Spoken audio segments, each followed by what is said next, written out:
In this video, I'm going to show you how to prevent hard disk from going to sleep in Windows 11 or on Windows 10.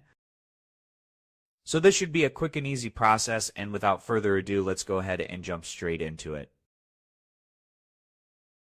So the first thing you need to do is to go ahead to your search menu, as you can see at the bottom of your screen.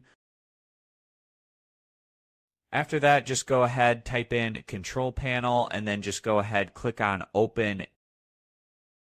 So after you click on Open, just go to View By, click on Large Icons, and from here just locate Power Options and go ahead and click on it.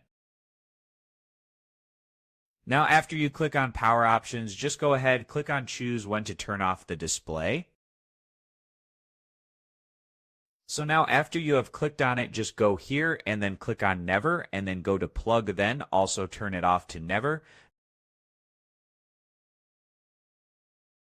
Do this for both. Turn off the display and put the computer to sleep. As you can see, then click on Save Changes. So this was an easy and quick process video. As always, thank you for watching.